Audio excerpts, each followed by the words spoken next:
After some conversations and observations, I have come to the conclusion that women not only desire proxies but they also despise them. I can cite the facts that, women like acquiring status through their husbands, they also acquire satisfaction from the accomplishments of their children, they use men to exercise violence and control over others, they even prefer to have maids and nannies perform their functions for them. The writer Chaucer wrote about the wife of Bath, and all that women truly desire is control, but I have found that this is not entirely true.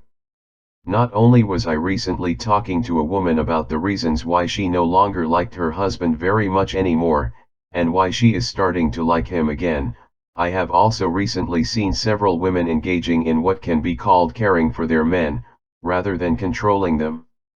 This is an interesting phenomenon that I had reasoned years ago, and this does not bode well for men in any case. The seemingly contradictory reality, that not only do women want to control men but they want to be controlled by men is not entirely true. Others have posited that the reason women have rape fantasies is that they want to know they have a true violent and insane alpha male as their proxy that will protect them as a treasure and free them of all responsibility. This is a core part of the female psyche that permeates through all their desires.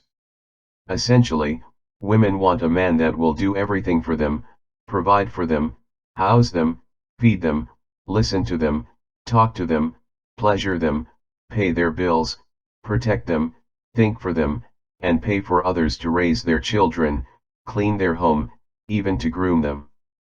Women want not only control, but also a complete lack of responsibility, they want a complete proxy. They also want this proxy to anticipate their needs and wants, to read their minds and bodies, so that they can be entertained and distracted at all times. There is the proverbial example of a woman getting mad at her husband and getting even angrier at him for not knowing why she is upset in the first place. There is also the example of the woman who had an infantile fit over the fact that her boyfriend would not take her to the lake when she wanted to go. One can also look at males like Justin Bieber, Justin Timberlake, and other famous male entertainers as evidence that, ultimately, women would simply like to be entertained constantly. Many women cite that their husbands, or boyfriends, as being boring for the reason that they left them. So it is not just a desire to be the property of a male alpha, and effectively enslaved by him, but it is also a seemingly contradictory desire to be completely free of all personal responsibility, while being distracted from the tedium of life itself. As for the conversations and observations that inspired this essay, I was talking to a woman that cited her husband as starting to pay the insurance bills, take care of their children, and deal with various financial and bureaucratic household issues she used to manage, all on his own now, as the reason she started to view him as attractive again. I said to her that she found this attractive because, not only do women desire a man that can take care of himself, but also others in his life, independently, and also, because of her innate desire to do nothing and be completely free of all responsibility. She smiled when she realized the truth of it, and then she agreed. She then mentioned that she liked her husband because he had hired not only a cook for them and their children, but a maid as well. She smiled and looked at me like I was the only human to ever understand and accept what she truly wanted out of life. Which was everything for nothing. I reminded her that it was perfectly natural for a woman to want a man to give her everything and to free her of everything, including responsibility. She knew of Chaucer, and the wife of Bath, and thought that all she really wanted was control of a man, but I reminded her that that control meant nothing if she could not be freed of all worry and responsibility as well. She then asked me why she was no longer happy in her marriage and why she cheated on her husband, who was, in her opinion now, more of a man than any of the guys she had been cheating on him with. I told her it was simply because, even though she was free to sit on her ass all day, she was bored, and again, she agreed. I told her she wanted some excitement in her life, to be entertained and distracted from her leisure. That she sought out a man to provide this for her instead of doing it for herself, like all women do. I had to remind her that, for her current mate value, she had landed a great man, and that she could not eat her cake and have it too. That she would have to choose between a life of leisure and care or a life of excitement and entertainment. This addresses a woman's desire for a proxy. Now to address why a woman despises her proxy. The reason a woman despises her proxy is usually because her proxy does not fully satisfy her desire to be free of life's tedium and inconvenience. This tendency to despise her man can be seen in everyday activities where a man does not live up to his woman's unreasonable expectations. I recently saw not one but two couples filling out a series of forms together. Occasionally the male would ask his female a seemingly easy question as to how to fill out a part of a form. The look of expectational disappointment and judgmental distaste was unpalatable and clear from both women.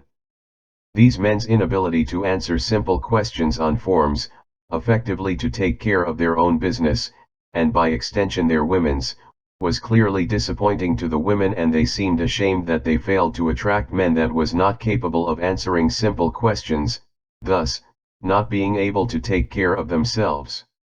Then one of the females, a Hispanic female, started guiding her African American male through the forms, step by step, pretty much answering all the questions for him.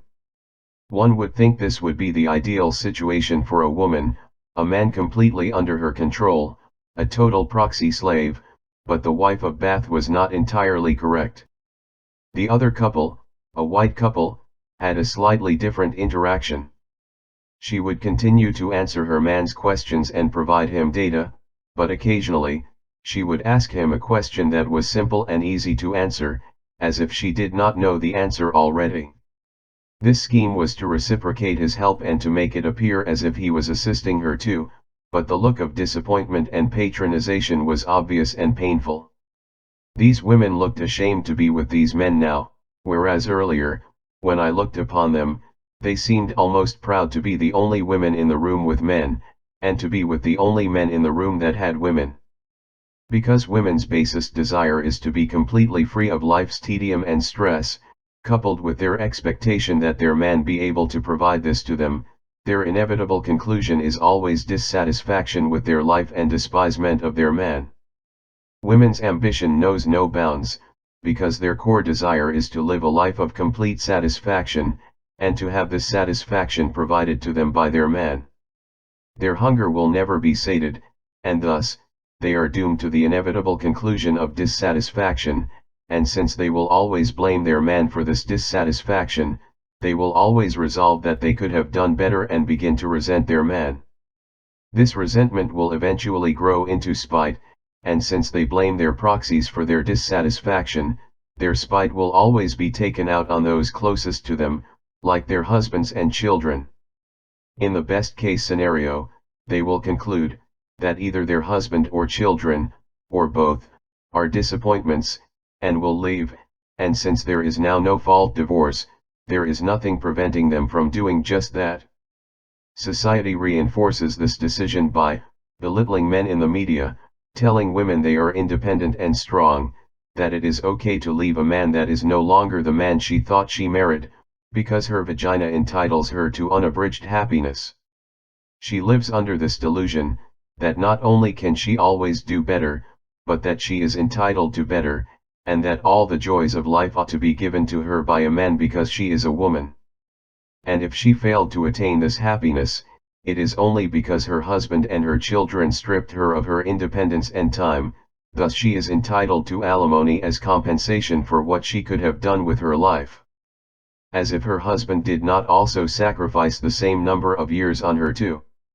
In summary, women desire proxies to give them joy, and when those proxies inevitably fail to give her all the joys she desires, the moon and the stars above, her desire for a proxy makes her despise her proxy.